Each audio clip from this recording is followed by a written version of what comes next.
Salam damai Kristus bagi kita semua. Kembali lagi bersama saya dalam channel ini. Dan saya ucapkan selamat datang serta selamat bergabung bagi saudara-saudaraku yang baru bergabung di dalam channel ini. Kesempatan kali ini saya ingin membahas salah satu klaim kebanggaan Muslim, yaitu Muhammad, tokoh nomor satu paling berpengaruh dalam sejarah, yang ditulis oleh Michael Hart. Jadi Muslim kalau mendengar sesuatu yang menurut mereka manis di telinga mereka, itu pasti sangat-sangat membahagiakan. Seperti seorang anak kecil yang suka makan permen ataupun coklat secara berlebihan tanpa tahu akibatnya akan merusak kesehatan gigi mereka sendiri. Muslim ya seperti itu, kalau mendengar sesuatu yang terlihat seperti mengangkat derajat Muhammad, Islam, dan Al-Quran, mereka akan terus mengeluk-elukan hal tersebut. Bahkan bisa menjadikannya sebagai ukuran pembelaan bagi iman mereka, tanpa tahu bahwa hal itu dapat sangat mematikan bagi klaim-klaim Islam sendiri. Begitulah Muslim. Sama halnya dengan buku 100 tokoh paling berpengaruh di dalam sejarah yang ditulis oleh Michael Hart dan yang selalu dibanggakan oleh Muslim. Pasti banyak dari kalian saudara-saudaraku Kristen yang mungkin pernah terlibat dalam diskusi di kolom komentar maupun itu diskusi secara langsung, yang pernah mendengar ceramah dari para apologet Muslim yang mungkin pernah menyinggung persoalan ini, yaitu bahwa Muhammad adalah tokoh paling berpengaruh dalam sejarah yang ditulis dalam buku 100 tokoh berpengaruh dalam sejarah. Ketika kita mendengar hal itu, seolah-olah Muslim membanggakan bahwa ternyata beginilah Muhammad. Saya pernah bertemu dengan Muslim seperti ini di dalam kolom komentar, makanya saya tertarik untuk membahas hal seperti ini. Saya tidak tahu apakah mereka sudah membaca dan menganalisa tulisan dari buku ini, buku milik Michael Hart, secara utuh atau hanya mendengar sana-sini, atau juga hanya sekedar membaca judulnya lalu dibanggakan. Kalau hanya sekedar membaca buku, membaca judulnya, ataupun mendengar sana-sini tanpa mau membacanya secara utuh atau tanpa mau membaca bukunya, maka mereka akan salah paham.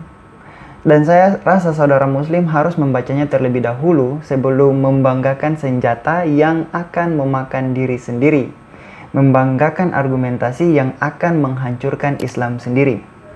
Saya sudah membaca buku dari Michael Hart, khususnya di bagian Muhammad, Yesus, dan Paulus. Secara pribadi saya tidak sepenuhnya menganggap bahwa buku ini menuliskan yang benar sesuai paham kekristenan tentang Yesus dan Paulus. Jadi saya tidak punya alasan untuk membanggakan buku ini. Tapi karena Muslim senang dengan buku ini untuk mencari jalan pembelaan bagi Muhammad, maka pada kesempatan kali ini saya ingin memberikan sedikit analisa saya mengenai buku 100 tokoh paling berpengaruh dalam sejarah, khususnya pada tulisannya mengenai Muhammad, dan akan memberikan sedikit perbandingan dengan Yesus dan Paulus, sekaligus membuktikan bahwa Muhammad adalah nabi palsu dan tidak melanjutkan ajaran Yesus seperti klaim Muslim. Jadi dengan munculnya buku dari Michael Hart ini mungkin akan sedikit membuat Muslim menjadi bangga ketika mendengar judulnya. Dan ketika membuka topik utamanya, ya kebanggaan mereka mulai menjadi-jadi, menggebu-gebu. Namun kebanggaan mereka pada buku ini harus dihentikan, harus diakhiri. Karena jika tidak, sama saja Muslim membawa Islam, membawa Muhammad ke dalam jurang maut yang tidak akan membuat Islam bangkit lagi dengan klaim-klaim absurdnya.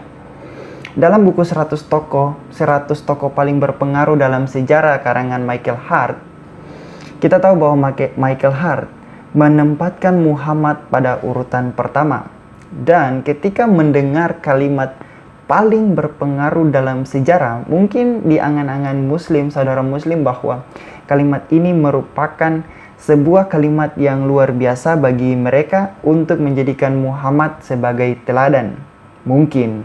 Sehingga jika Muhammad diletakkan pada urutan pertama, maka Muhammad adalah orang yang paling hebat. Ya, kira-kira mungkin seperti itu logika yang mereka bangun untuk menanggapi buku ini. Tapi pernahkah Muslim bertanya bahwa apa maksud dari Michael Hart menempatkan Muhammad pada urutan pertama, orang paling berpengaruh di dalam sejarah? Pernahkah terlintas di pikiran saudara-saudara muslim? Atau apakah pengaruhnya itu adalah hal yang baik dalam hal agama atau hal yang tidak baik? Dan apakah penempatan Muhammad pada urutan pertama dalam buku 100 tokoh paling berpengaruh dalam sejarah ini membuat dia menjadi manusia yang paling benar dan membuat dia menjadi nabi dari Tuhan? Ada dua hal dalam tulisan ini yang akan memberikan jawaban bagi kita, jawaban atas pertanyaan-pertanyaan yang tadi tentang Muhammad sebagai tokoh paling berpengaruh, tokoh nomor satu paling berpengaruh dalam sejarah. Namun sekaligus akan membuktikan bahwa Muhammad bukanlah nabi Tuhan yang melanjutkan ajaran Yesus atau yang dikenal Muslim dengan sebutan Isa seperti klaim Muslim pada umumnya. Nah, hal yang pertama, Muhammad adalah penyembah berhala dan dia mengetahui tentang Tuhan yang Maha Kuasa itu dari Yahudi dan Nasrani. Michael Hart menuliskan bahwa bangsa Arab saat itu tidak memeluk agama tertentu kecuali penyembah berhala. Itu artinya bahwa Muhammad pada masa itu adalah penyembah berhala. Dan di kota Mekah ada sejumlah kecil pemeluk agama Yahudi dan juga agama Nasrani. Dan kemungkinannya, menurut Michael Hart, kemungkinannya adalah Muhammad mendengar tentang Tuhan yang Maha Kuasa dari mereka. Maka dengan kata lain, Muhammad tidak sepenuhnya mengenal Tuhan yang benar dari masa kecilnya. Dia hanya mendengar sana-sini tentang Tuhan dari orang Yahudi maupun dari orang Kristen atau orang Nasrani.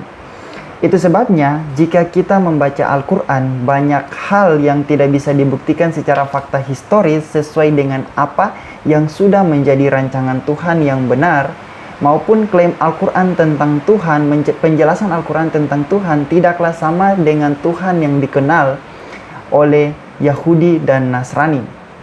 Dan itu secara tidak langsung membuktikan bahwa Muhammad memang tidak mengenal Tuhan yang benar. Bahkan sampai saat dia mendeklarasikan dirinya sebagai seorang nabi pun, dia tidak mengenal Tuhan yang benar. Namun karena dia terlalu berhayal untuk diakui sebagai seorang nabi, maka dia menambahkan pemanis bahwa ayat-ayat Al-Quran adalah wahyu dari Tuhan yang turun langsung kepadanya. Bayangkan jika saudara-saudara hanya mendengar cerita secara sepotong-sepotong atau sepenggal-sepenggal, apakah itu akan membuat pemahaman saudara terhadap cerita itu menjadi utuh? Apakah saudara akan memahami cerita itu secara keseluruhan, secara utuh?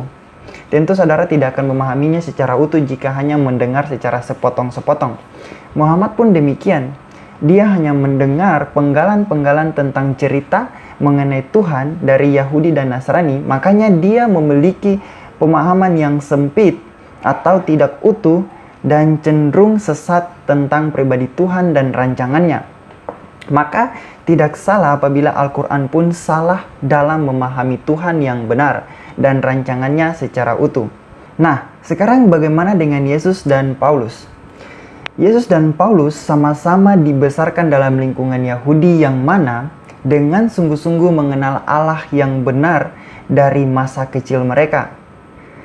Yesus mengetahui bahwa Allah adalah Bapanya dan dia keluar dari Allah dalam hakikat ilahinya. Dan Paulus pun tahu bahwa Allah yang dia sembah, Allah yang dia yakini adalah Allah yang menuntun bangsa Israel keluar dari tanah Mesir. Dan mereka berdua bukanlah penyembah berhala. Sehingga apa yang mereka wartakan bukanlah cerita dongeng, bukanlah cerita yang sepenggal-sepenggal, melainkan suatu keutuhan cerita dan dapat dibuktikan lewat fakta sejarah. Ini berbeda dengan Muhammad yang mewartakan Al-Quran. Berbeda sama sekali. Kenapa? Karena Yesus dan Paulus menceritakan, mewartakan hal-hal yang merupakan rancangan dari Allah sendiri. Dan mereka sangat-sangat mengenal Allah melebihi Muhammad. Jadi untuk saudara muslim yang selalu menghina Yesus atau yang selalu memfitnah Rasul Paulus, saya rasa kalian harus berpikir 1000 kali untuk mengeluarkan fitnahan-fitnahan kalian atau ejekan-ejekan kalian kepada Yesus maupun kepada Rasul Paulus. Karena kalian sudah melihat betapa bodohnya Muhammad dengan memahami Allah secara minim, dengan memahami Allah secara tidak utuh, dia mewartakan kesesatan. Dan kalian selama ini tidak mengenal Allah yang benar-benar maha kuasa. Yang kalian kenal adalah Allah buatan Muhammad, bukan Allah yang menuntun bangsa Israel keluar dari tanah Mesir. Dan kalian pun tidak mengenal Allah yang benar-benar maha kuasa itu, yang telah menjadi manusia dalam wujud Yesus Kristus. Ingat itu, Muhammad tidak mengenal Allah yang benar, maka yang dia ceritakan, apa yang dia wartakan adalah hal-hal yang tidak pernah terjadi alias hanyalah sebuah dongeng. Dan Tuhan yang dia wartakan pun bukanlah Tuhan yang benar, melainkan Tuhan pagan milik bangsa Arab, sesuai dengan yang ditulis oleh Michael Hart, bahwa bangsa Arab pada saat itu tidak memeluk agama apapun kecuali penyembah berhala. Nah, hal ini juga diperkuat dengan nama Tuhan yang disembah Muhammad, tidak satupun tertulis nama Yahweh. Maka dengan kata lain, Muslim selama ini telah menyembah Tuhan yang salah dan sudah menjadi penyembah berhala selama 14 abad. Itu yang pertama. Nah, yang kedua, menyebarkan agama dengan posisi kekuasaan politik. Hal berikut ini yang menjadi pendongkrak kepopuleran Muhammad adalah politik. Menjadikan Muhammad sebagai orang paling berpengaruh dalam sejarah adalah politik. Ketika Muhammad hijrah ke Madinah karena terancam, posisinya adalah dia tidak memiliki banyak pengikut di Mekah. Dan ketika di Madinah, Muhammad ditawarkan kekuasaan politik. Perhatikan baik-baik, Muhammad ditawarkan kekuasaan politik. Dan tentu saja Muhammad akan menerimanya.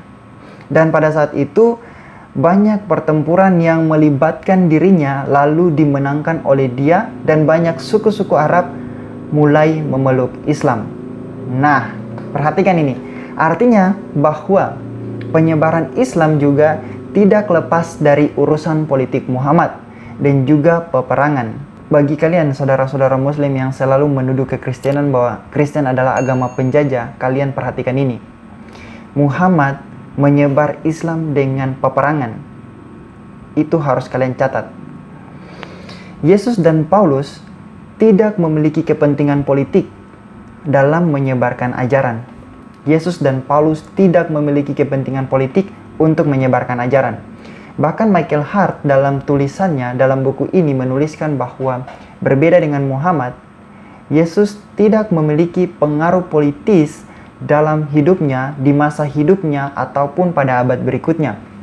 Atau dengan kata lain, Yesus tidak menggunakan kekuasaan politik untuk menyebarkan ajarannya, melainkan dia lebih mementingkan pengajaran etika dan merupakan seorang pemimpin spiritual. Michael Hart mengatakan bahwa gagasan etika yang bermutu tinggi yang diajarkan oleh Yesus Kristus adalah kasihilah sesamamu manusia seperti dirimu sendiri dan kasihilah musuhmu. Nah, Muhammad tidak mengenal gagasan etika semacam ini. Itu sebabnya Muhammad menjadi seorang barbar dan menghasilkan para pengikut barbar yang suka membunuh untuk membela agama, atau yang suka membunuh untuk menyebarkan agama pada masa itu. Dan sampai sekarang kita bisa melihat buahnya di berbagai daerah yang mayoritasnya Muslim atau mayoritasnya Islam. Seperti yang ada beberapa waktu lalu terjadi penolakan kepada orang-orang Kristen yang dilakukan oleh Muslim. Saya lupa itu di mana. Saya juga tidak hanya menonton videonya hanya sebentar. Saya tidak tahu itu di daerah mana. Tetapi mereka terjadi penolakan terhadap orang-orang Kristen di daerah itu. Bahkan kita sudah melihat dari waktu ke waktu, dari video-video saya sudah membuktikan bahwa Muslim memang diajarkan untuk membenci Kristen. Muslim diajarkan untuk membenci Yahudi. Dan Muslim tidak bisa mengelak dari hal itu. Muslim tidak bisa menyangkali hal itu. Bahkan ada di dalam ajaran kalian sendiri. Jadi apakah klaim Muslim masih mau dipertahankan bahwa Muhammad melanjutkan ajaran Yesus? Atau Muhammad adalah nabi penutup semua nabi? Kecuali dia adalah nabi palsu, maka itu hal yang paling cocok bagi dirinya. Itu adalah hal yang paling cocok bagi dirinya. Dari dua hal ini, maka kita dapat mengambil kesimpulan bahwa pengaruh Muhammad dalam sejarah, menurut buku ini, adalah karena kekuasaan politik dan agamanya. Dengan kata lain, Muhammad tidak mengajarkan kebenaran dari Allah, melainkan dia menggunakan agama untuk mendongkrak popularitasnya. Itu terlihat dari bagaimana dia hijrah ke Madinah dan mulai memiliki kekuasaan politik di sana untuk menghancurkan lawannya. Karena di Mekah, dia gagal mengumpulkan pengikut dengan atas nama agama. Ingat, dia gagal mengumpulkan pengikut dengan atas nama agama. Sehingga ketika di Madinah, dia terlibat dalam urusan politik. Dan itu menjadi jalan selanjutnya untuk menyebarkan agama. Berbeda dengan Yesus dan Rasul Paulus yang tidak memiliki kekuasaan politik untuk menyebarkan ajaran mereka yang sekarang dikenal sebagai Kristen, dan tidak terbesit di dalam pikiran mereka untuk menghancurkan lawan mereka menggunakan kekuasaan politik maupun kekerasan seperti yang dilakukan oleh Muhammad. Melainkan mereka menempatkan gagasan etika tertinggi dalam kehidupan mereka, yaitu mengasihi sesama dan mengasihi musuh. Yang gagasan ini tidak pernah diketahui oleh Muhammad, bahkan tidak pernah diterapkan dalam kehidupan Muhammad. Maka Muslim tidak punya alasan untuk menyatakan bahwa Muhammad adalah nabi penerus ajaran Yesus, karena itu adalah bentuk sebuah omong kosong dan penipuan. Jadi sekali lagi, jika Muslim masih mau berpegang teguh pada Muhammad sebagai orang nomor satu paling berpengaruh menurut Michael Hart, maka Muslim juga harus menerima konsekuensi logis dari Michael Hart bahwa Muhammad bukanlah penerus ajaran Yesus seperti klaim Muslim. Dan lagi, membela Muhammad dengan buku ini tidak menunjukkan bahwa Muhammad adalah nabi Tuhan. Tidak lain, dia hanyalah seorang nabi palsu, dia adalah seorang penyesat dan penentang ajaran Yesus Kristus.